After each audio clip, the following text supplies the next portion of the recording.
puso ay talagang sobrang saya na makita kayo.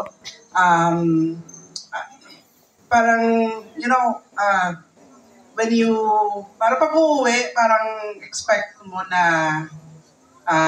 makikita kayong mga dating mukha, pero uh, I guess, mas blessed kasi maraming mga bagong mukha akong nakita.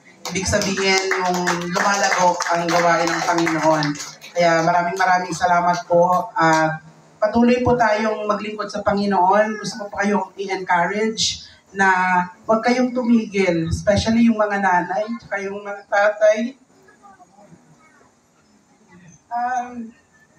Si Nanay Inday nandito, si Tatay Teddy wala na, pero sila yung mga pioneers sa Roma. Kasama namin sa Palayan dati, sa mga Sabile family, wala na sila, pero nandito si Kathleen. So, bunga pa rin yan ng yung seed na itinanim. So, patuloy namin pinapanalangin na yung buong Sabile family ay manumbalik sa Panginoon. Kahit yung sa Kamantige, yung The San Jose family, nandito sila. Sobrang saya pa po na makita kayo. Sina Ate Diding, nakakatawa si Bukbok, asawa na ng pastor. Ayun, si Chang, pastor. So, nakakatuwa. Sobrang saya ng puso ko na you're blessing me so much. Sobrang binibless niyo po ako. Kanina simula pa lang, you were bringing your offering to the Lord. Ang dami-daming mga talong. Sabi ko, naubos na yung naubos na yung harvest. Dinala nila lahat, sabi ko. But you know, the Lord will continue to bless. Yung may-ari po ng taniman ng na to, pagpapalain po kayo ng Panginoon, lalo pang lalawak ang inyong taniman. Aani po kayo ng marami na hindi nyo alam kung paano nyo i-dispose lahat. Pero darating yung mga taga-bili. So hindi masisira ang inyong pananim. Ang pagpapala po ng Panginoon ay tatanggapin ninyo at lahat po ng mga nagdala. At kahit na yung mga walang dala, pero nandito kayo, yun po yung pinaka-importante kasi yung puso ninyo dinala nyo sa Panginoon. At gusto ko pong i-encourage din kayo na patuloy kayong manalangin para sa inyong mga anak. Yung panalangin po ninyo, yung mga memory verse, mga little prayers na tinuturo po ninyo sa inyong mga anak, hindi po yan mawawala ng kabuluhan. Tapos yun nga, sabi ni Pastor Mike kanina, kahit yung mga bagulan, di ba? Bagulan. Baguhin kayo ni Lord. Huwag nyo silang, don't shut them away. I-welcome natin silang lahat. Hindi tayo nandito para yung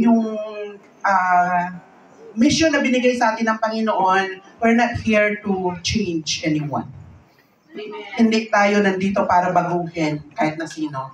Because even ourselves, kahit na sarili natin, hindi natin kayang baguhin. Amen. Dahil trabaho po yan ng Panginoon. Amen. Trabaho yan ng Holy Spirit. Kaya wag natin siyang agawan ng trabaho. That's His work. But our work is just to share. Yung i-share lang po natin yung pagmamahal ng Panginoon. And I'm so happy to see Tita Manang here because of her love sa kanyang mga kapatid. That yung legacy ng pagmamahal ng ate. And I'm just so happy and proud that I'm also an ate. And like my dreams for my family, for my brothers, tapos nakita ko sila dito lahat pastor. Butch. Maganda ka na, Butch. And my future sister-in-law, you will be a pastor's wife too. And my husband is also a preacher. Tinawag po kami ng Panginoon dito. So, yan, if you want to be part of Morante, ay magiging pastor kayo. Kasi yung lolo namin, pastor. And kung merong generational curse, di ba yung tinatawag na generational curse na dapat ma-break natin, meron din pong generational blessing. At saan nagsisimula yung generational blessing? Sa'yo. It starts with you. Kasi nandito ka. Kasi nagbigay ka ng buhay sa Panginoon. So, gusto namin na, bakit dito ginanap yung, kasi gusto namin na makita ninyo na ang Panginoon po, totoo. Amen. Satan is a liar. But Jesus, He is the truth, right? Amen. He is the life, the way, the truth. Amen. Siya yung katotohanan. And when He said that He will bless you, He will bless you. Amen. Totoo yan. Huwag tayong mainip, huwag tayong magdabog, huwag tayong parang, kailan pa darating yung blessing ko? Yung mga kapitbahay ko na-bless na, ako hindi pa. Blessing is not about money or, hindi siya yung mga literal na mga, physical na nakikita natin sa labas. But it will also come. Kasi ang sabi ng Panginoon ay, Matthew 6:33, seek ye first the kingdom of God and His righteousness, and all these things shall be added. All. Lahat. Hindi konti lang, hindi some of this and some of that. Hindi yung, ito, sa'yo, konti, sa'yo. Ganun. Pag mamaya, mamimigay kami yung mga anak ko, mamimigay ng chocolate sa mga bata. Konti lang, mag-share lang. Pero ang Panginoon, hindi ganon. Ang Panginoon, lahat. All. Naintindihan niyo po ba? Lahat ibibigay. Are you not excited?